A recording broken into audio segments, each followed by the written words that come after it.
السلام علیکم ناظرین، آپ دیکھ رہے ہیں میٹرو انڈیا۔ میں ہوں ضیاء الحسن حمیدی۔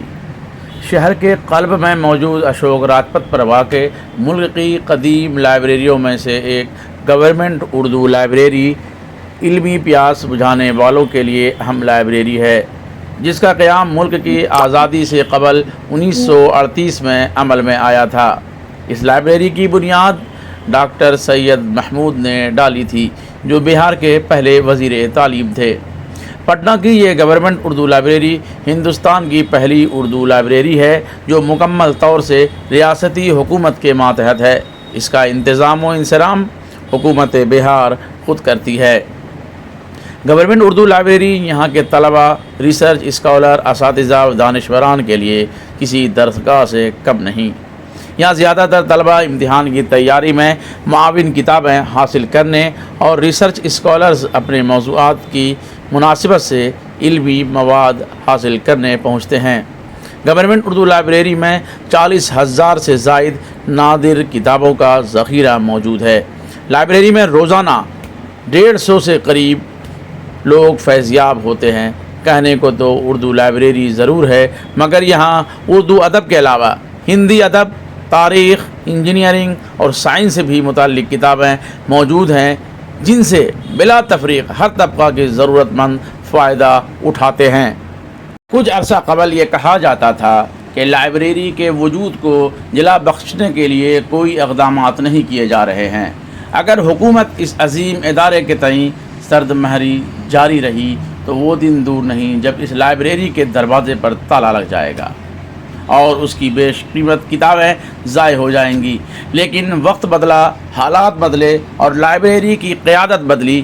جب ارشد فیروز کو لائبریری کا چیئرمین بنایا گیا، ان کے لائبریری میں قدم پڑتے ہی لائبریری اپنی خاموشی کی چادر کو ہٹانے کی کوشش کی، اور یہ کوشش اتنی تیزی سے آگے بڑھی کہ موجودہ وقت میں لائبریری میں شائقین کتب ہر وقت موجود نظر آنے لگے۔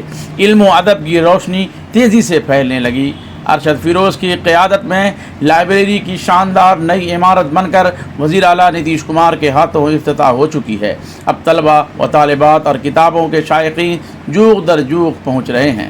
نئی عمارت نہ صرف لائبریری کی کتابوں کی حفاظت بلکہ قارئین کے لیے ایک بہترین جگہ بن چکی ہے۔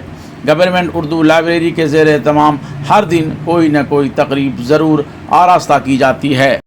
گورنمنٹ اردو لائبریری ادیبوں، شاعروں اور صحافیوں کے لیے مرکز بن گئی۔ یہ پورا کیمپس اردو کی بقا کے لیے یاد کیا جائے گا۔ لائبریری نے اب تک 5 ایوارڈ فنکشن کا انعقاد کیا ہے، جس میں ادباء، شعراء اور صحافیوں کو ایوارڈ سے سرفراز کیا ہے۔ لائبریری میں ادبی محفلیں بھی آراستہ کی جا رہی ہیں۔ ارشد فیروز کی چیئرمین شپ میں گورنمنٹ اردو لائبریری اپنی کھوئی ہوئی عظمت رفتہ کو دوبارہ بحال کرنے کی پوری کوشش کر رہی ہے اور ترقی کی منازلیں بھی طے کر رہی ہیں۔ آئیے سنتے ہیں ارشد فیروز نے 5واں ایوارڈ فنکشن میں کیا فرمایا۔ اور آج یہ جو عمارت بنی ہوئی ہے اس میں سب کی سرپرستی، سب کی رہنمائی ہم لوگ ہر قدم پر مل جانا جو ہم لوگ کامیاب ہو پائے۔ یہ عمارت اردو کے لیے بنائی گئی ہے۔ گورنمنٹ اردو لائبریری کے مقصد اور اردو کے فروغ کے لیے لگاتار کام کر رہی ہے۔ لائبریری کے سبھی معزز ممبران کی رائے اور مشورے سے کام کیا جاتا ہے۔ ہمارے ممبران یہاں بھی بیٹھے ہیں اور سر بغل میں بیٹھے علی اللہ حالی صاحب، ایک وہاں پہ سکندر سنگھ صاحب بیٹھے ہوئے ہیں۔ آپ سب کا مشورہ ہم ہمیشہ لیتے رہتے ہیں اور یہ کام دھیرے دھیرے آگے بڑھ رہا ہے۔ خوشی اور فخر کی بات ہے کہ لائبریری کی جانب سے 2 ڈائریکٹری اب تک شائع کی جا چکی ہیں، جس میں بہار کے شاعر اور ادیب، اردو اخبارات اور اردو صحافیوں کے نام شامل کیے گئے۔ ان میں سے اب تک 37 لوگوں کو ایوارڈ سے نوازا جا چکا ہے اور آج بھی 5 شخصیات کو لائف ٹائم اچیومنٹ ایوارڈ دیا جا رہا ہے اور 6 لوگوں کو گورنمنٹ اردو لائبریری ایوارڈ سے نوازا جا رہا ہے۔ جنہیں لائف ٹائم ایوارڈ دیا جا رہا ہے، نوازا جا رہا ہے لائف ٹائم اچیومنٹ ایوارڈ سے، انہوں نے اردو ادب میں بہترین کام کیے ہیں، بہترین خدمات انجام دیے ہیں۔ اب تک آپ کے جو کارنامے ہیں ان کی بنا پر آپ کو لائف ٹائم اچیومنٹ ایوارڈ دیا جا رہا ہے۔ اور ساتھ ہی یہ توقع کی جا رہی ہے اور دعا ہے کہ اللہ کرے زور قلم اور زیادہ. تو یہ جو لائف ٹائم اچیومنٹ ایوارڈ پانے والے ہیں ان میں پہلا نام ہے مفتی ثناء الہدیٰ قاسمی صاحب کا، جو بہت ہی نجی وجہ سے آج اس پروگرام میں شریک نہیں ہو پائے ہیں، لیکن انہوں نے فون پر ہم سے بات کیا ہے کہ بہت جلد وہ پھر پٹنہ میں آئیں گے تو ہم سے ملاقات کریں گے. دوسرا نام ہے لائف ٹائم اچیومنٹ ایوارڈ پانے والوں میں مولانا ابوالکلام قاسمی شمسی صاحب کا. اور لائف ٹائم اچیومنٹ ایوارڈ میں حالانکہ شمیم قاسمی صاحب ابھی بھی بہت نوجوان دکھائی دیتے ہیں، لیکن اس میں آپ کا بھی نام شامل کیا گیا ہے.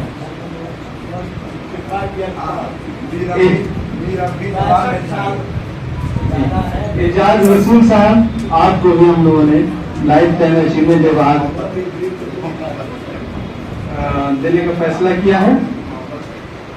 3 شاعرہ کو اتفاق سے، تینوں شاعرہ ہیں تو اردو ادب میں سرگرم اور سرکردہ کردار نبھانے اور بہترین شاعری کرنے اور اپنی کتابوں کو منظر عام تک لانے، اردو کی محفلوں میں پیش رہنے، اردو کے لیے بہترین ماحول سازی کا کام کرنے کے لیے ایوارڈ کا حقدار پایا گیا ہے.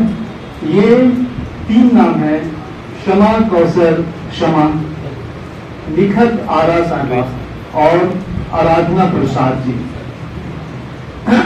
ان لوگوں نے اردو کی کافی خدمت کی ہے، ہر بزم میں موجود رہتے ہیں اور اردو کی محفلیں سجایا کرتے ہیں. کہیں سے بھی اگر ہم کو لگتا ہے کہ ان لوگوں کو بلایا جاتا ہے کسی بھی جگہ پہ، وہ لوگ جا کر کے اردو کی محفل کو روشن کرتے ہیں. اس کے بعد صحافت کے لیے پترکارتا ایک ایسا کام ہے جس میں غیر جانبداری کی توقع کی جاتی ہے. بہت سارے نوجوان صحافی ہم لوگوں کی نظر میں ہیں جو بہترین کام کر رہے ہیں، ان کی موجودگی ہمیشہ ہوتی رہتی ہے. اردو صحافت کا پرچم بلند رکھے ہوئے ہیں. ایک ساتھ سبھی کا نام شامل کرنا ممکن نہیں ہے.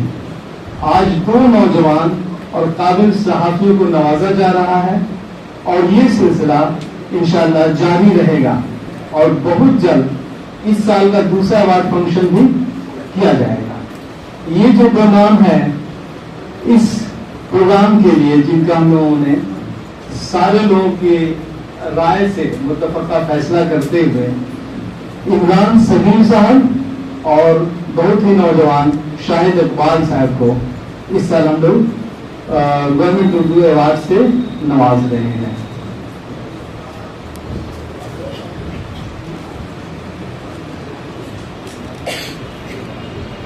ایک خاص ایوارڈ ایسی شخصیت کو دی جا رہی ہے جن کا وقت اردو کے فروغ کے لیے وقف ہے. ان کا صبح اٹھنا، جاگنا، سونا، کام کرنا سب کچھ اردو کے لیے.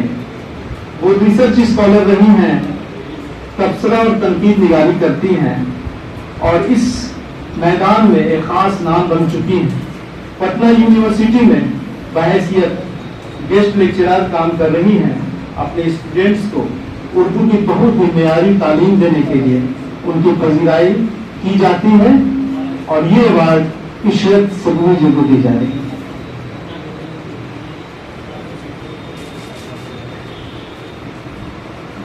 کو آگے بڑھانے کے لیے مجھ سے جس طرح کے تعاون کی ضرورت ہوگی انشاءاللہ میں کروں گا. باقی باتیں آپ انہی لوگوں سے بہتر ہے کہ وہ سنیں. شکریہ. باز نہیں آتا ہوں کہ سب سے پہلے سن 1978 میں طالب علم کی حیثیت سے اس لائبریری میں آنا شروع کیا تھا اور اب بھی جب آتا ہوں تو خود کو ایک طالب علم محسوس کرتا ہوں.